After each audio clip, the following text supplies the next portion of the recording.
tó a wà lọ́dọ̀ alága agbègbè CDA chairman tí wọ́n ń kọ́fà Ajégúnlẹ̀ ní Ọ̀ṣàrà Gbọ́nàgún Lọ́bántòkò ní abẹ́ ìjọba ìbílẹ̀ Ọ̀dẹ́dá local government. ẹ lẹ́sà ẹ lẹ́sà a kú ìlú ìsà. ẹ jọ sà nípa ìṣẹ̀lẹ̀ tó ṣẹ̀ nípa àwọn màálùú tí wọ́n dédé kú sínú oko ń bẹ̀ yẹn látàrí pé wọ́n ní òjò fẹ́ríwẹ́lì kan rọ̀ lánàá pé àrá sán pé èyí ló ṣokùnfà tó àwa ò sí ń bí a sì bá ń gbé ní àdúgbò ń bí tó ẹ̀yin tí ẹ jẹ́ ará àdúgbò náà lè sọ ní pàtó kí ni nǹkan tó ṣẹlẹ̀ sà. First of all màá sọ orúkọ mi ni Adémọ́lá Ọ̀ṣíkọ̀yà. Èmi ni alága fún Ajégúnlẹ̀ Community Development Ọ̀ṣàrà Ọbántòkò Abẹ́òkúta. Incident yẹn ṣẹlẹ̀ ní òjò tó rọ̀ lánàá. Actually a ṣe meeting wa ní àná, monthly meeting wa ni. So bí mo dẹ̀ ṣe bá ṣe parí meeting yẹn lèmi ti kúrò nínú community, mo lọ ṣe assignment kan ní ìgboro. So ìgbà tí màá dé it was after 3. Mo dẹ̀ ṣe park car mi sí ilé, mo kàn lọ sọ́dọ̀ colleague mi kan ní other community nearby. So ibẹ̀ ni call ti wọlé sórí aago mi pé ṣé a máa pé bo ni mo wà, wípé wàhálà kan ti ṣẹlẹ̀ nínú community o. Mo ní kí ló ṣẹlẹ̀? Wọ́n ní àwọn màálù 32 pé due to òjò tó rọ̀ yẹn pé àrá sán ó dẹ̀ wọ́ sínú káàmpù wọn, so gbogbo wọn dẹ̀ kú. N bá kúrò níbi tí mo wà, mo dẹ̀ débẹ̀. So ìgbà tí màá débẹ̀ lèmi náà rí ló jẹ́ bí kàyéfì fún mi, torí pé àwọn màálù yẹn ìgbà tá máa débẹ̀ ṣe ló dàbí pé wọ́n ti pọ́ǹpù wọn pẹ̀lú machine tí ìkùn wọn ti ga. So àwọn màálù ńláńlá dẹ̀ ni. So ibẹ̀ yẹn ni a ti wá wò pé kí ni nǹkan tí a máa ṣe. So a ṣáà rí ẹni tó ní màálù, a bá sọ̀rọ̀, a dẹ̀ fi inú ẹ bá kẹ́dùn. A bá kẹ́dùn pé inú tiwa náà ò dùn sírú àwọn nǹkan tó ṣẹlẹ̀ nínú community wa. So ó pẹ̀lú nǹkan tó jẹ́ pé gbogbo wa bẹ̀rẹ̀ sí ń gbé sórí social media so that kó lè go viral, so that tí ó máa fi dé iwájú ìpínlẹ̀ Ògùn, àwọn tí ọ̀rọ̀ kàn tó máa lè help situation yẹn. So tó fi di pé à ń pe àwọn CDC because under àdúrà mi gba CDC ní àwà. So à ń pe gbogbo tí tá máa fi kúrò ńbẹ̀ yẹn lánàá it was bí 8:30 mọ́ láti ọ̀sán tá ti wà ńbẹ̀. So ìgbà tí ilẹ̀ tún mọ́ a tún débẹ̀, a tún rí pé kò sẹ́nibọ̀dì tó fọwọ́ kan kinní yẹn, kò sẹ́nibọ̀dì tó gbé kúrò ńbẹ̀. So a dẹ̀ bẹ̀rẹ̀ sí ń pè, so títí tí right speaker wa Ẹlẹ́mìdé, Honourable Ẹlẹ́mìdé àti chairman local government tí wọ́n fi dé síbẹ̀ ní lónìí ní Sunday on the 22 of June. Bẹ́ẹ̀ni, so lórí ọ̀rọ̀ tí speaker wa dẹ̀ bá wa sọ ni pé government máa take charge, so láti lè evacuate àwọn kìíní yẹn, láti lè fún wọn ní mass burial, ṣùgbọ́n kí àwọn ìlú ìyẹn àwọn baálẹ̀, because àwọn baálẹ̀ ń sọ fún wọn pé wọ́n máa try láti pe àwọn oníṣàngó tó jẹ́ pé wọ́n máa ṣe ètùtù sí ibi tí kinní yẹn ti ṣẹlẹ̀.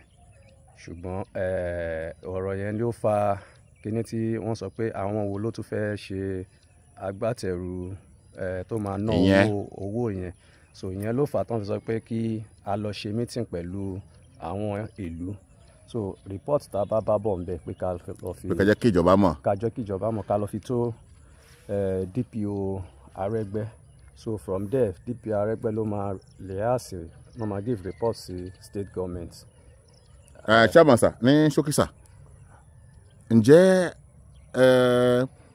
ó ti ṣẹlẹ̀ rí àbẹ́ ti gbọ́ rí àbẹ́ nìkan ti report rí àbí complain wípé àwọn màálù yìí pé wọ́n ń dà wọ́n láàmú ní agbègbè?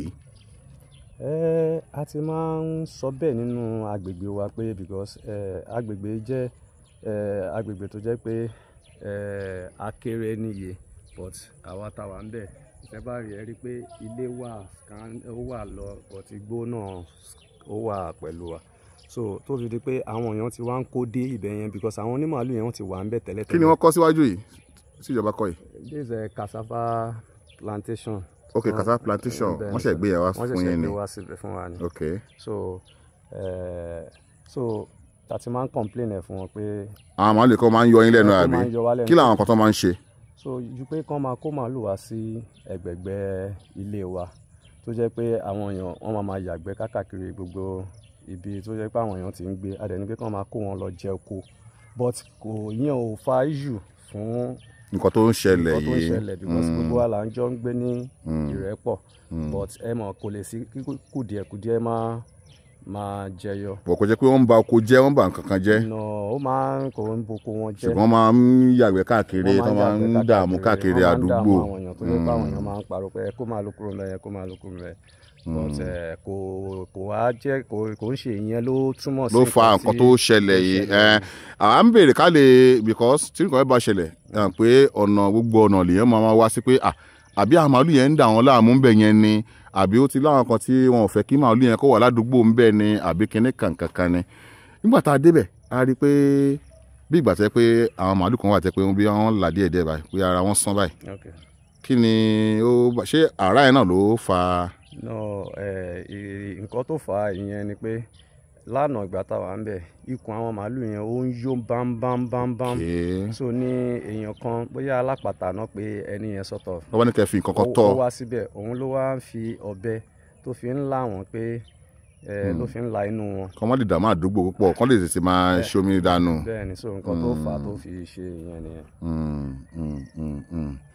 ok ìsọ̀rọ̀ ẹ̀ sà ẹ ṣe sà ní ṣókí kí nìkan ti àmọ̀ràn yín fún gbogbo àwọn tí wọ́n máa ń kó ẹran sí àdúgbò fẹ́ràn jẹko káàkiri lọ́nà àbájáde mọ̀ pé gbogbo àwọn nǹkan yìí náà ó pọ̀ káàkiri tó máa ń ṣẹlẹ̀ bẹ́ẹ̀ ká kẹran sádùúgbò ká kó màálù fẹ́ràn joko ká fi balẹ̀ jẹ́ ká fi ba gbogbo àdúgbò jẹ́ kí làmọ̀ràn yín sà ní ṣókí. àmọ̀ràn mi náà ni pé ṣe mọ̀ pé gọ́ọ̀mẹ̀ntì wà ní wọ́n bá wa ń gbìyànjú lórí kinní pé kí a máa kó màálù wá sí kaṣọgbà fún wọn ká máa fún wọn ní oúnjẹ so pé ranches pé kán ṣe fún wọn so àmọ̀ràn wa ni pé kí àjọ máa fi ìmọ̀ ṣọ̀kan náà ni because a lè bá àwọn people ìjà kò sí nǹkan tá a lè ṣe fún wọn bí kò ṣe pé kí gbogbo wa máa gbọ́ ara ẹnu ayé ká dẹ̀ wà ní ìrẹ́pọ̀ because kò sí nǹkan tí a fẹ́ fi ìjọ̀gbọ̀n àbí nǹkan ìdàyẹ tó máa lead sí war. ta ló ní àwọn màálù yẹn tó kù yẹn.